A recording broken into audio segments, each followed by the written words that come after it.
Siku hizi umekuwa weak, siku hizi umekuwa soft. Wewe unanijua. Wakenya ni watu useless.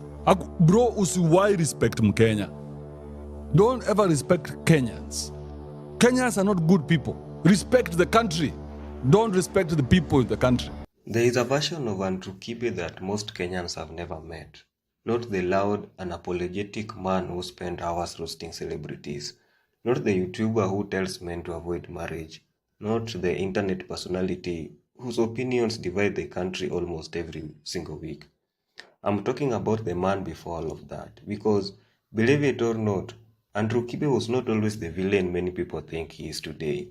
There was a time he was a respected radio presenter, a husband, a father, a man with what many people would call the perfect life. So, how does someone go from entertaining an entire nation on morning radio to becoming one of the most controversial voices on the Kenyan internet? Was it fame? Was it a heartbreak? Or did success change him?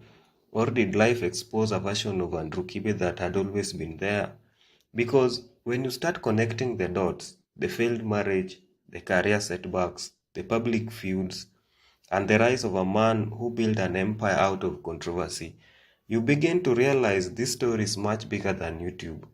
It's a story about reinvention, about pain, about public perception, about a man who transformed himself into one of the most polarizing figures in Kenya.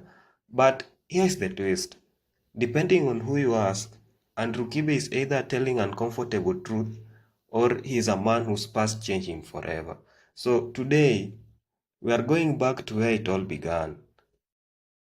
If you have spent even 5 minutes on the Kenyan digital landscape over the past few years, you have encountered the storm that is Andrew Kibe. He is a permanent fixture of internet culture, a man whose image is defined by aggressive, high-energy live streams, a booming voice, and a vocabulary designed to provoke. To his intensely loyal following, affectionately known as the Kife movement, he is a blunt truth teller, a modern-day philosopher shielding young men from societal pressures. To his massive wall of critics, however, is the internet premier villain, a toxic, aggressive commentator who built an empire out of tearing down public figures, mocking relationships, and challenging societal norms with unfiltered hostility. But human beings do not simply wake up one morning with a camera pointed at their face, screaming insults into a microphone out of nowhere. Every extreme personality is a product of radical evolution. Behind the loud, uncompromised, ultra-masculine digital avatar, broadcasting from the United States, lies a deeply complex, fragmented, and to many disturbing history. To truly comprehend the psychology of Andrew Kibe today, you have to look directly at the specific institution he spent the majority of his time devaluing on his streams. That is religion. In his early adulthood, Kibe was not the cynical, club-frequenting, manosphere icon we see now. He was quite literally the exact opposite. He was a deeply entrenched, born-again Christian, navigating the conservative spaces of Nairobi. During this era, Kibe conformed completely to traditional societal scripts. He dressed in formal suits, spoke with a measured tone, and ultimately entered into a church-sanctioned marriage. He was trying to live out the ultimate conservative dream. However, it was during this exact phase of absolute religious devotion that the seed of his modern cynicism were planted. In recent extensive reflective interviews, Kibe has peeled back the curtain on this specific period, revealing a deep, festering disillusionment.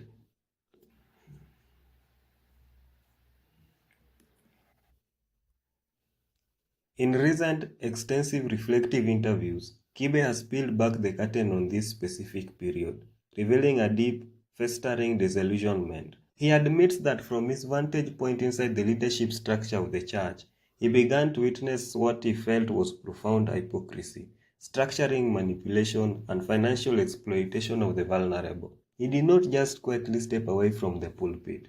He experienced a total psychological fracture regarding religion. The collapse of his church marriage, combined with his total loss of faith in organized spiritual system, left him hardened.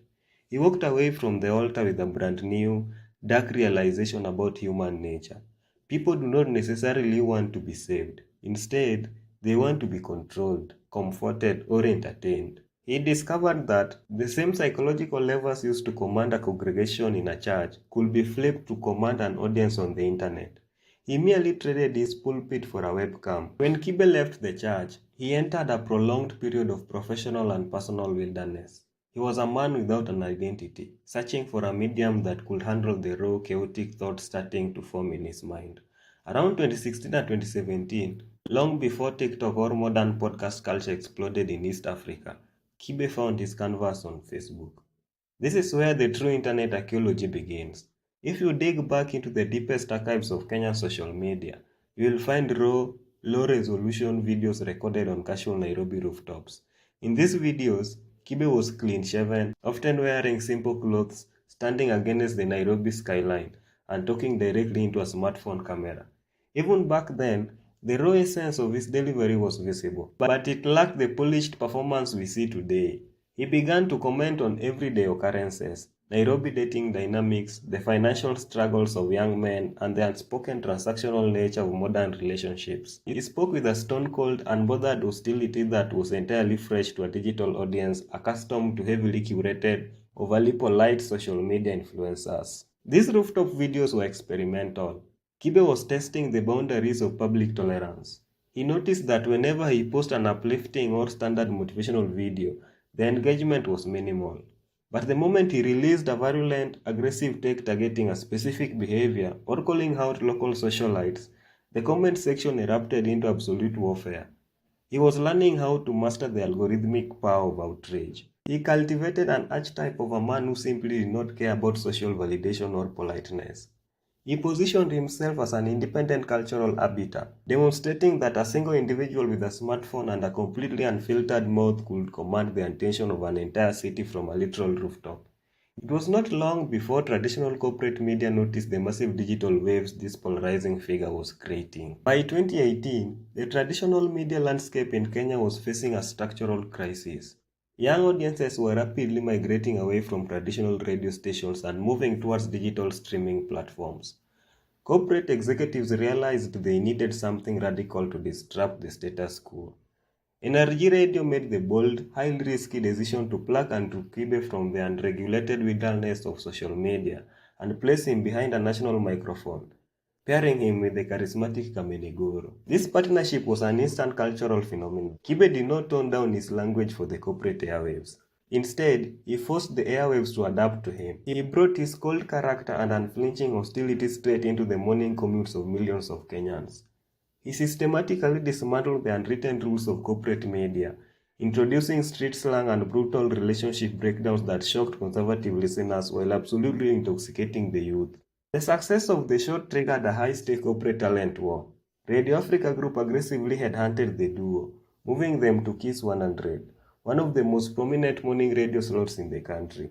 At Kiss FM, Kibe's platform grew exponentially, and with it, his notoriety. He became the unquestionable premier talk head of morning radio, single-handedly driving daily conversations across the nation. However, traditional media operates within very strict regulatory parameters governed by entities like the Media Council of Kenya and the communication authorities. Kibe was constantly redlining. His style was not just edgy, it was structurally dangerous for corporate advertisers.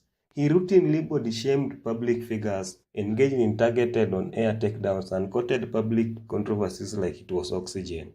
The tension between his raw and compromised creative drive and the risk-mitigating demands of corporate sponsors reached a breaking point. In mid-2020, Kibe's stint at Kiss FM came to an abrupt, dramatic conclusion. He exited the station in classic, loud fashion, publicly vowing to launch his own independent station called Rogue Radio. It was a declaration of war against traditional media gatekeepers. He wanted to prove that his audience belonged to him, not to the radio frequencies owned by media conglomerates. When Rogue Radio struggled to gain the commercial traction and distribution structure required to sustain a traditional media business, many industry pundits assumed Andrew Kibe's career had reached its natural expiration date.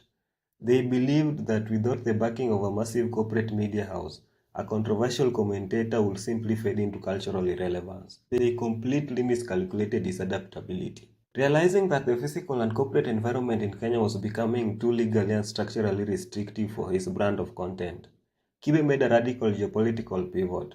He packed his bags, left Kenya entirely, and relocated to the United States of America. This move was not just a change of address, it was a deliberate tactical retreat to build an impenetrable digital fortress. Safely positioned thousands of miles away from Nairobi's legal jurisdictions, local defamation threats, and societal blowback, Kibe launched his dedicated YouTube operation.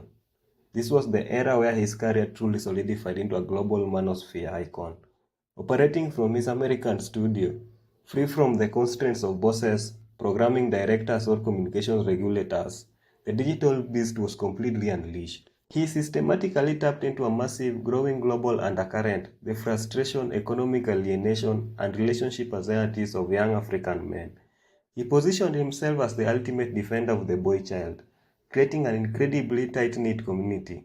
Day after day, he will review content from Kenyan celebrities, musicians, socialites, and politicians, executing highly detailed, ruthless digital takedowns. Names like Bahati, Diana Marua, Eric Omondi, and countless others became recurring characters in his daily commentary theater. He coined distinct terms words like lambistic, kafukusui, and ganodhia, which rapidly left his streams and integrated directly into the everyday urban lexicon of Kenyan youth.